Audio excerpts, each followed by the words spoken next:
ராஜசெல்வி கிச்சனில் இன்றைக்கி கோவக்காய் தோரம் செய்யணும். கோவக்காய் 1/2 கிலோ, சின்ன வெங்காயம் 75 கிராம், சீரகம் 2 பச்சை மிளகாய், கருவேப்பிலை, நல்லெண்ணெய், தண்ணி தேவையானது. நல்லெண்ணெய்,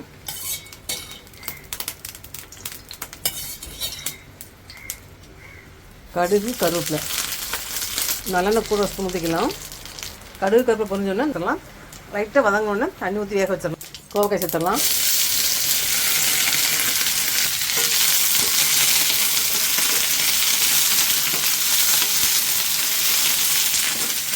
தண்ணி சேர்த்துடலாம்.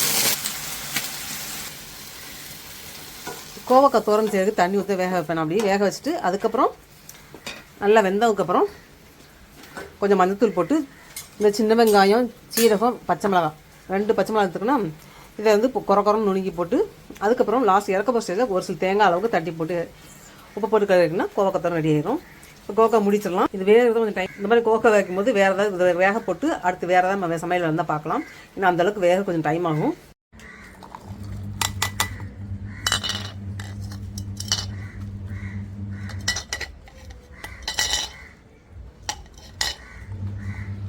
பச்சை மிளகாய் அந்த குட்டியை 2 போட்டால் போதும், காரம் தான் சாப்பிட முடியாது.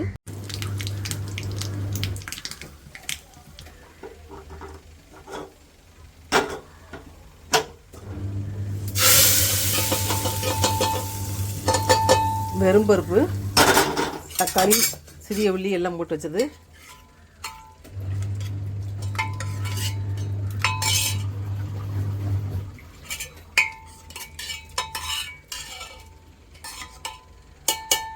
கோவக்காய் எந்த ஸ்டேஜில் இருக்குன்னு பார்க்கலாம்.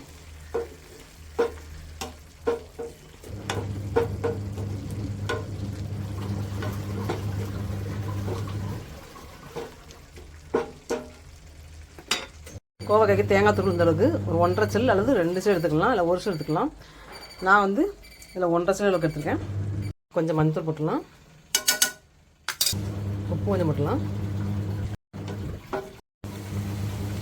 கோவக்காய் வந்ததுக்கப்புறம் உப்பு, மஞ்சத்தூள், சின்ன வெங்காயம் அரைச்சது, சீரகம், பச்சை மிளகாய் சேர்த்து அரைச்சி சேர்த்தாச்சு. லாஸ்ட்டில் இறக்க போகிற ஸ்டேஜில் தேங்காய் தூள் சேர்த்து இறக்கிடலாம்.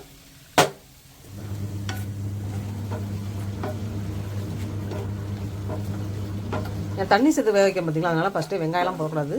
டேஸ்ட் கிடைக்காது. கோவக்காய் தோரன் டேஸ்ட் கிடைக்காது. ராஜசெல்வி, என்னோடய ராஜசெல்வி கிச்சன் எல்லாம் தொடர்ந்து பாருங்கள். லைக் பண்ணுங்கள், சப்ஸ்கிரைப் பண்ணுங்கள். இப்போ உப்புலாம் கட்டாக்க பார்த்துக்கலாம்.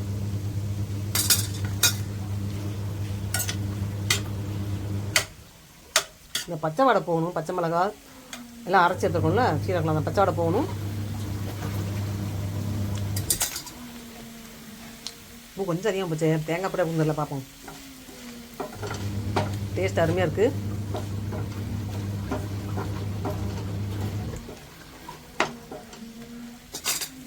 தேங்காய் தூள் வச்சுக்கலாம்.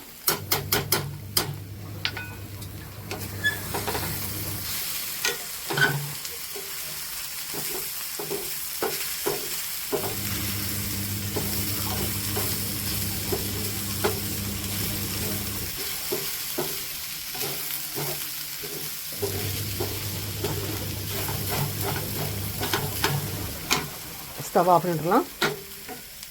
கோவக்காய் தோரன் ரெடி ஆயிடுச்சு.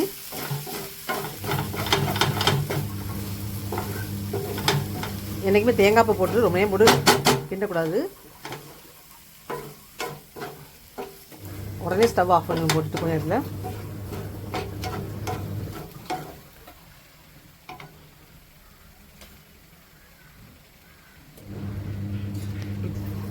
என்ன டேஸ்ட்டில் இருக்குன்னு. உப்பு தான் கொஞ்சம் அதிகமாக தெரியுது. கோவக்காய் தோரன் செஞ்சுக்கிற வீடியோ பிடிச்சிருந்தா லைக்